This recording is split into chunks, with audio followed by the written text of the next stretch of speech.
now going to show you a little of our books on epidemics concerning the lungs. And we'll give you two parts of this, the first being the older stuff and the second the newer stuff. So stay tuned to the second part of this.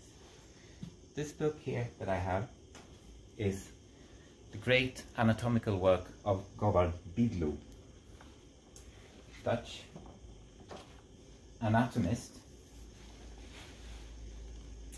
and it's published in 1685, and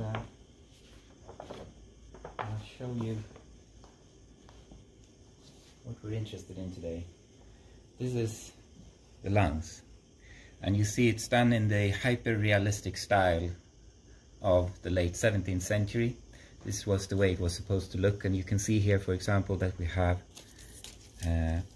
little nails nailing up these body parts on a board, as it were, to show that this isn't imagination, this is actually someone who is doing the real work of anatomizing a fellow human being. And here, don't be queasy, this is a medical history library after all. Here is the person being anatomized, and you can see also here that they have been very, very careful to add the little nails, so you see that this is actually real, all real. So, the lungs.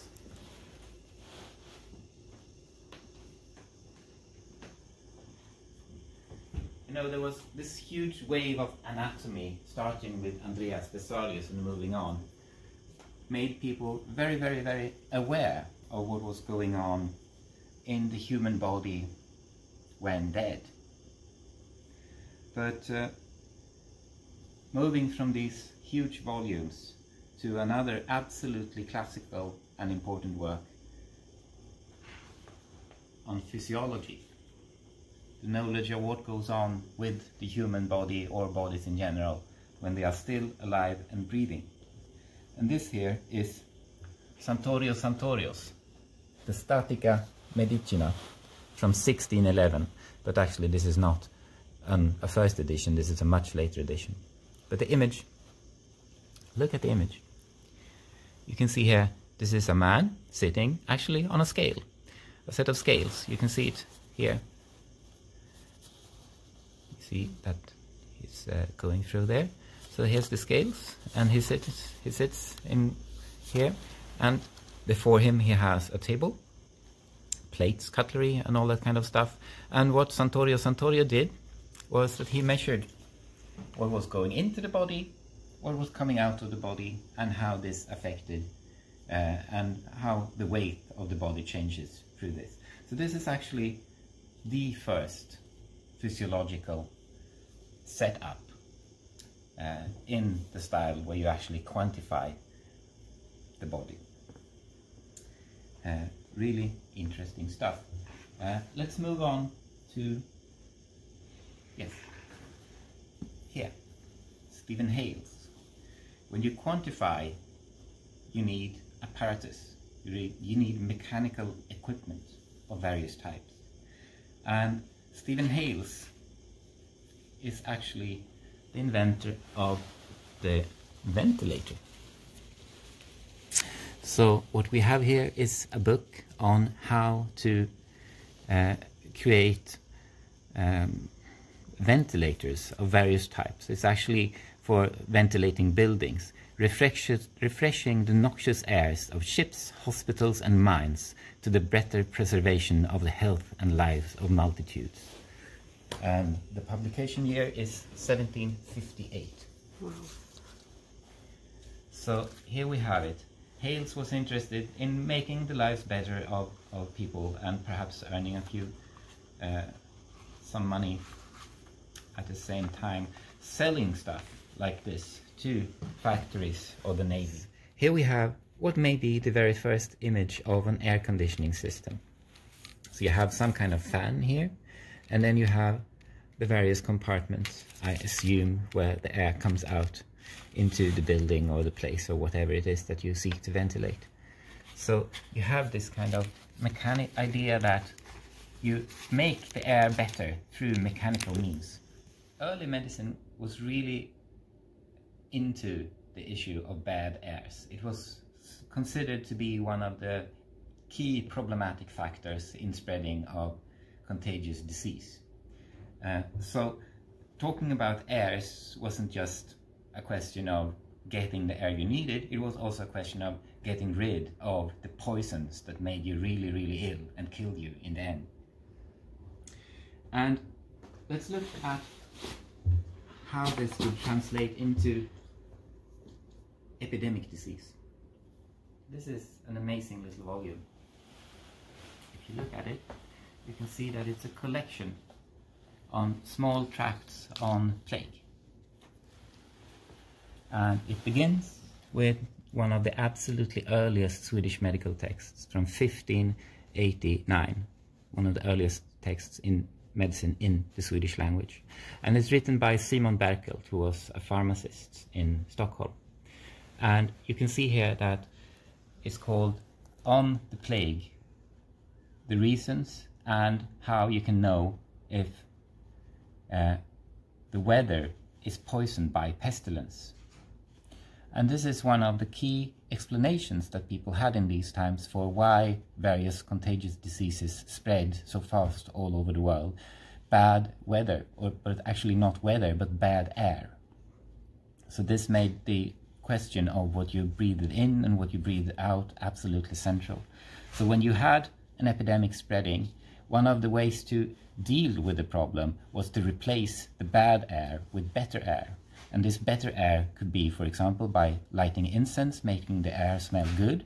And another way of dealing with it would be to, if you had something like a plague coming in, then you would do something much more powerful. You would burn brimstone. So you would have vast amounts of smoke spreading all over the city, transferring it into a hellish landscape where you would actually have people dying everywhere and smoke so you couldn't see, and smoke in your eyes and so on. So the air was replaced by this burning, and for this reason mountain towns with mines were considered exceptionally healthy. So that's where the rich people usually tried to flee as fast as possible as soon as the news was out, often taking the disease with them, of course. Fast forwarding here a bit to one of the most horrible plague epidemics that ever struck Sweden, the epidemics of 1710, 1711, 12. And this struck Stockholm particularly hard, killing something like 40% of the entire population of Stockholm. Gosh. And what we have here is the royal ordinance telling people what to do now that the epidemic was finally going away. And looking at it, we learn things like it's absolutely forbidden to resell the clothes of the dead. It's absolutely forbidden to dig up the people who have already been buried, to put newly dead, newly deceased in the same grave. And also similar advice. Also forbidden for travelers to enter the city without telling the magistrate that they are entering and from where they came. So these kinds of rules making the transition to normal life not leading to a new outbreak. But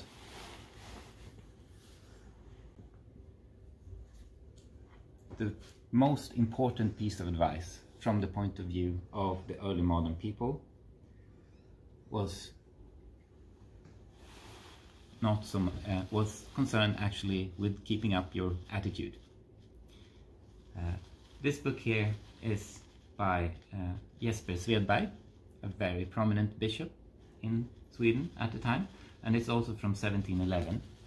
And the priests, the vicars, everyone concerned with your spiritual well-being, of course, had an absolutely important part to play in the plague epidemics. And you can find here that rule number 1, the holy word and the holy name of God have a divine power to preserve both body and soul, house, and properties from everything which is evil. So that's the primary advice. Now I'll show you this small little thing here, which is a really interesting document. Some things rarely do not change, some things change a lot. This is a small book, or actually not a book. This is a royal ordinance, a document. But it's not Swedish, it's actually Danish. And what we have here is an ordinance also concerned with the plague epidemic in Stockholm and in Sweden. You see it's signed here 1710 and by the Danish King Frederick IV. And this document, which carries the royal seal of Denmark in paper, you can see it here,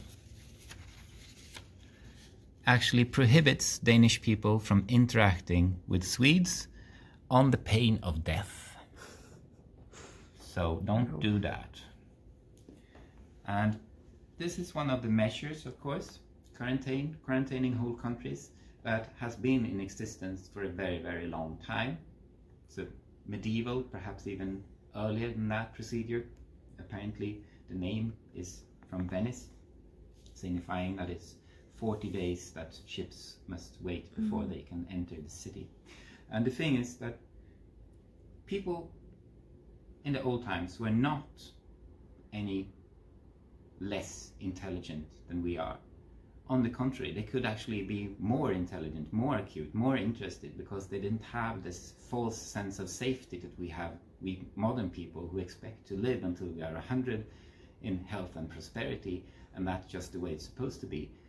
Earlier people were, well, they knew they could die tomorrow, and this meant that they made all their intelligent effort focusing on solving problems such as plague, pestilence and so on, which were absolutely dangerous to their health and well-being and lives.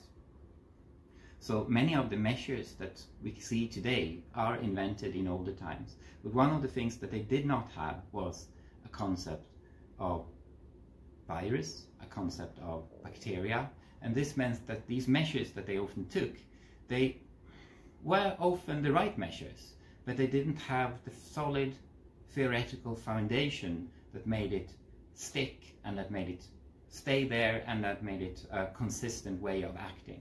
And it would take a couple of more centuries of medical research to go beyond those simple measures of quarantine, keeping away from each other and praying to God. And that's something we'll save for the next film.